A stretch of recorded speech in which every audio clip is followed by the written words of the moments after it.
Welcome back. You tune into Inspired Afternoons with me, Mariam Mia, and now it's time for our coaching segment. And I have with me Coach Extraordinaire, Happiness Coach Extraordinaire, Razia Sulliman, and let's welcome her to Salam Media. Assalamu alaikum wa rahmatullahi wa barakatuh, Sister Razia. And thank you Walaikum for your time salam. once again. Okay, so before we begin today's topic about discussing limiting beliefs, I just want to tell you my homework with my subconscious. So basically, in my mind, I've reached a stage where life is I've studied through. So I did get married young, but then I studied through small children. I remember writing exams, being 7 months pregnant, and writing essays, and my hands were cramping up at one stage. And that was with baby number 3. So I had others too. I always say, fortunately, I'm very intrinsically motivated because, sure, if I needed the motivation from outside, I don't think I would have managed to carry on studying and pursuing honors and that. So I have been that person. But what happened was when my children were school going age, I took a conscious decision that I'm not going to work full time. I'm going to work part time and work where flexi time where I can be there, do the soccer mom thing, the drop fetching, do the SOS when a cricket bat was left home or netball ball or kit was left at home, and then running and dropping it again at school. And I made myself accessible. But now everybody's uh, old enough. They all have licenses. Alhamdulillah, they can drive. They're independent. So I've discussed, 2020 was a year I decided now I'm going to focus myself and give myself. So consciously, I think it's for me and my career because I sacrificed for the children. Look, it was fulfilling me as well. I've sat on SGBs, funded many things, chaired many community organizations.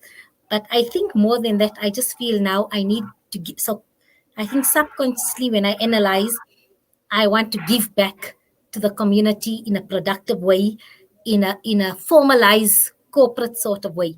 So I went to and see, well, I want to do it for myself as my career and go there. But I think my underlying reason, because that's the platform, that's why I'm having a guest as yourself to empower others. So I think subconsciously what I want to do is I want to take myself in a formalized space to offer support to the community, to society at large. I don't know if I've analyzed myself properly. Okay, so out of your analysis, you found one want that comes from your heart. What I wanted to know is, was it difficult? Did you have to interrogate yourself to get to that answer? Or Uh, did you know? no, I had to conscientize myself because you put me on a different trajectory last week compared to what I was thinking all along. So I didn't even think of it that way. So basically, I was on this road here. You told me no. Mm-hmm. See, so basically, I changed my trajectory, and you've put me on a different trajectory. And now, and what you've given me when I change my trajectory is you've given me a purpose more than monetary and Yes. ego. You've given me now a purpose. So now I think I'm motivated altruistically to serve society so still to be productive in terms of the workspace in it, but my end goal has somehow got more meaning. I hope a lot of the listeners got the same out of it. It's not always easy to achieve when you have to do it with yourself. But that's the intention, is for you to be able to interrogate it. And that is what we call layer one. That's the wants and the needs. So once you've done layer one, we move on to layer two, which is your limiting beliefs, which is then today's topic. And the limiting beliefs is very difficult because we are often completely unaware of them because they've been passed down to us, either by family or by friends or by other people. And as long as it remains unconscious, we can't really address that belief. And that's where it becomes a little bit more difficult, because we need to bring those limiting beliefs out. Now, in the paradigm of the happiness coaching, we call them phrases that have been entrenched in us, in essence. So, something that you heard a lot growing up, and then it becomes entrenched in you. And the result of this is every saying that we heard growing up had a good intention behind it. But unfortunately, there's also a conditioned fear that comes with that saying, and potential limits that that fear imposes on how we live our lives. And that's what I wanted to go through today. So today I wanted to like just throw a couple of the very regular ones out there and see what sticks, and then go through what is the good intention behind it, what is the conditioned fear, and then how does that potentially limit you in terms of living your life to the fullest. So the first one, and I'm sure we've all heard it before, is money is the root of all evil. And the good intention is that money can't buy your happiness. In essence, that is why people were told that when they were growing up.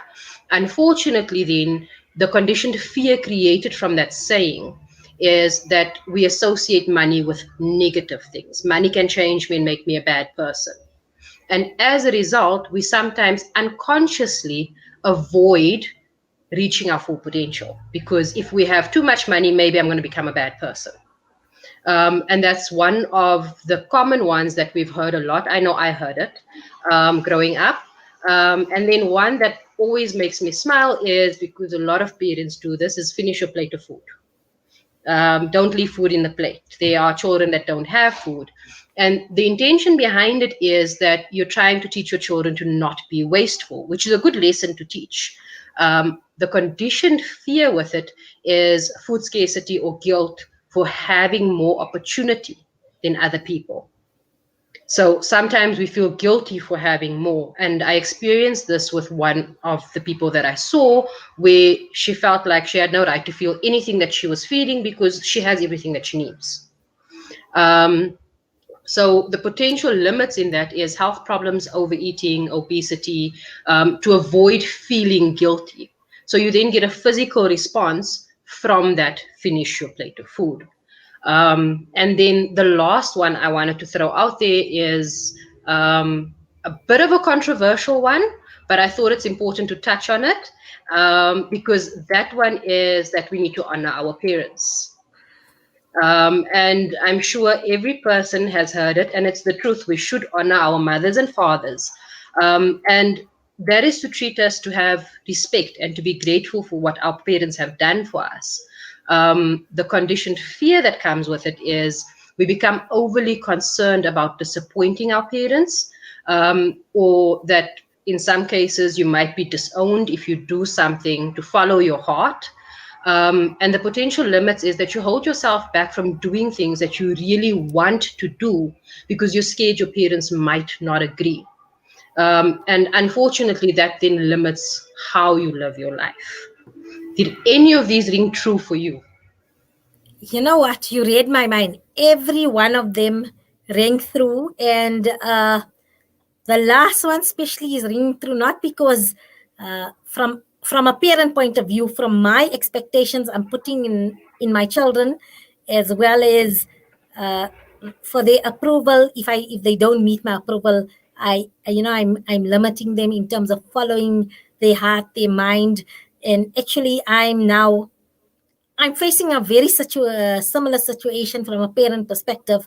Is Mm, do I let one of my children follow this journey and follow their heart, and this is potentially what's making them happy, or is my fear for them limiting, my fear that maybe down the line this is not going to work out, mm. and for him not to experience this mistake. So almost trying to control the situation, because it's not even I know he's going to experience a mistake, but it's that Fear that what he if might. the what if The the what what if, the if fear that he might. right. So it's true, but in another way. And I'm seeing, what I'm taking out from this is how we as parents, what we say, although best intention, motivated by selfless love, unconditional love, actually has an impact on our children's happiness as adults. And this is the big take back I'm taking now. So, two things. Once, you helping us on our journey to happiness, but at the same time, for everybody that's listening and have children, it's a lesson in terms of what can we say. So basically, what words do we use that is going to take the fear out of our good intention? So like the food example you give, you always say finish the food on your plate because all those children are starving. We Google and we actually show them, look here, people are starving and they don't have these clothes and Mhm. things like this. But so how do we do that? How, and then also when our teenagers are experiencing difficulty, maybe with self-esteem, they socially awkward and they're not well adapted and things, and then we say, but you have everything money can buy and you're just being ungrateful, why are you still not happy? um, Mm. so we discount the issues they might be having because we see it that materially, not even materially, maybe emotionally we feel we're there for them, but maybe that's You've not the done support everything we you need. can as a parent. Right. So tell me, going forward, uh, besides analyzing ourselves and overcoming the fear and limits, so that's number one, what I want to discuss. In number two, now is we as parents, how do we change what we say to our children so there's no fear or limits in what we say? So the biggest issue in how we communicate is you have to. And that the wording is very strong. It implants an association with an obligation. If we change the narrative from you have to you get to, so Hmm. from a young age instill that you get to do this, so it's a good thing, it's not a bad thing that I'm imposing on you, it's something that you are lucky enough to have in your life. So we change the wording of how we phrase these things. It's not to say we shouldn't say them, because all of them are relevant and important. It's simply how we communicate these things to our children. So me as a parent, my daughter's still very young. So I used to make the exact same mistake to say, you have to finish your plate of food. There are children that don't have anything you're lucky enough to have. And I saw the sort of resentment as young as she is, it was there. And instead, we started having the conversation around that you get to have a plate of food. There are other children that don't have the same privilege. So instead of saying you have to finish your plate of food, the conversation became there are other children that don't have this. You get to have this, so you should appreciate it. But not taking away from the message in of itself. So giving the actual good intended message that's attached to each of these sayings, we have that conversation and actually say the good intention and not the phrase that can be negatively associated. And that's why when we started, I also mentioned the good intention behind each of the sayings, because that's the conversations that we need to be having with the children is be honest and open around the good intent. So when we are saying honor thy mother and father, we are saying appreciate what you have in your life. I'm not saying don't follow your heart. I'm not saying don't be happy. I'm saying appreciate what you've gotten and be honest and open about what you think you haven't received. So it's opening that doorway for a mutual conversation to happen with our children. Okay, and then sometimes in terms of following their heart might be in conflict with what, you know, with our belief system, our way of life, and I think that's where the challenge comes. But you know what, if it's within reason, and you then ask your child to justify certain actions in a certain path, and then if it makes sense and you see it was uh, well thought through, and there's a plan of action in the path your child's going to take, do you sit down and have that conversation to say, before just closing this, no, no, no, no, you can't? Exactly that. One of the things I was very young and I think I learned this a lot from my mother's parenting. Um, One of the things I asked her when I was very young was, why must I respect? Because I had an older brother and an older sister, and I had to respect them too. And it was, but why must I? And I said to her, my understanding of respect is a two-way street. You need to give respect to get respect.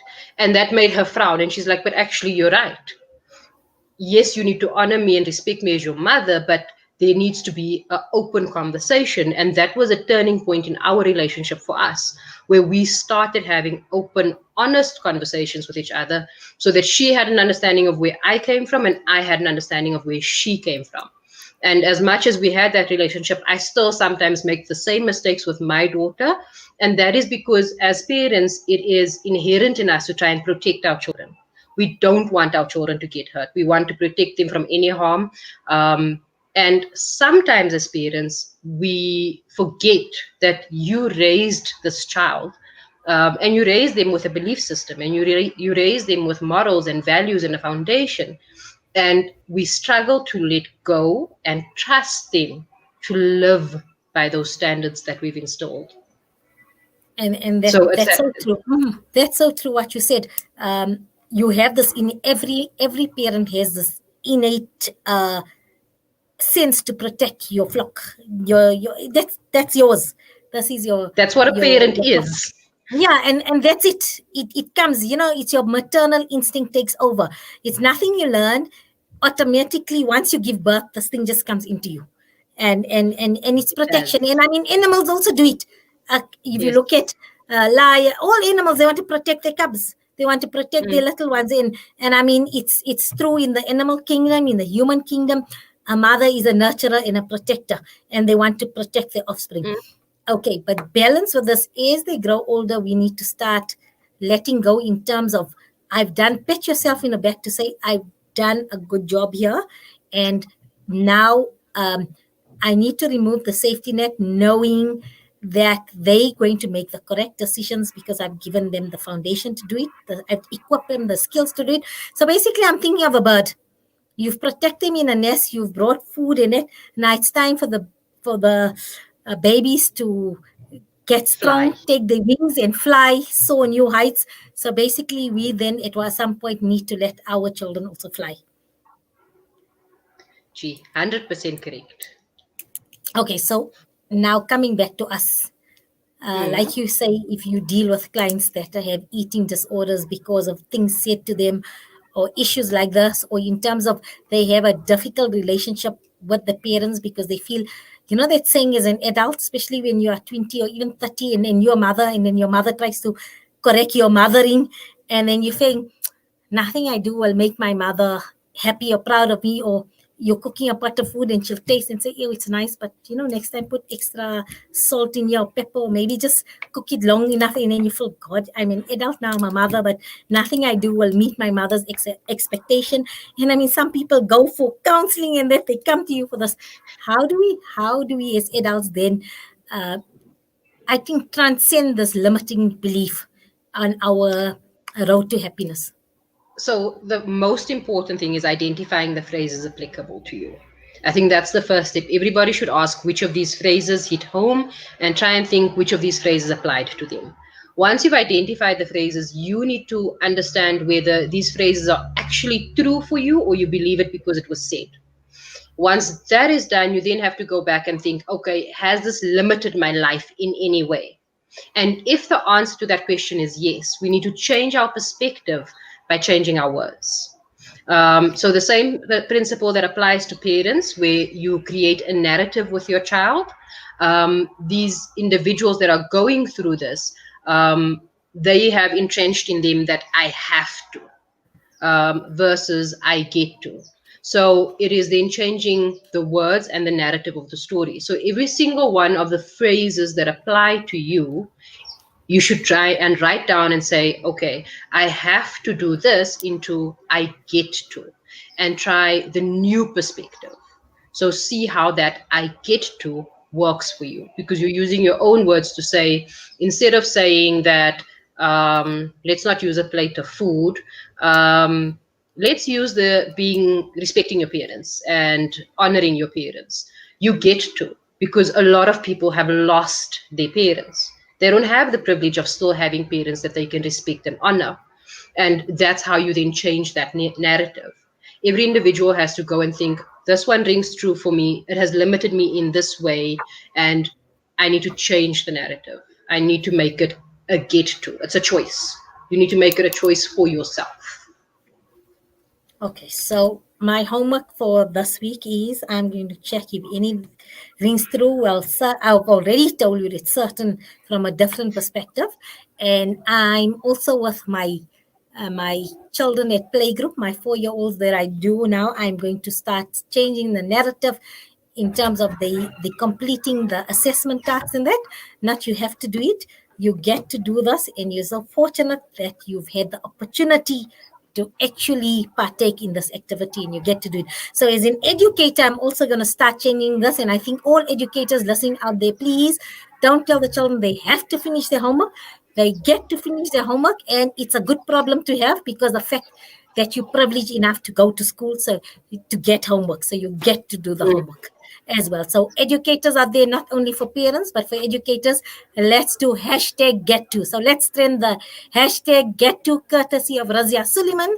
And Razia, inshallah, we'll chat to you next week, same Ameen. time, same platform.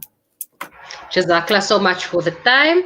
I'll be tuning into the rest of the show to hear the rest of the lineup, because it seems there's quite a few interesting things coming up. Always, and shukran, and you part of it. And we thank you for making it happen and being part of the interesting lineup and content. Jazakallah. Keep listening. Afwan. Assalamu alaikum wa rahmatullahi wa barakatuh. Walaikum salam. And like Razia has alluded to, yes, it's a interesting, action-packed, enlightening afternoon. Let's go for a short break, and when we get back, we're going to have Mina, the amazing Mina Funani, in the house, in studio, joined, co-hosted with my producer Duru Kapu, and I have Alia, our social media expert guru. We're gonna do this Instagram live as well. So many platforms that you can watch this, all after the break.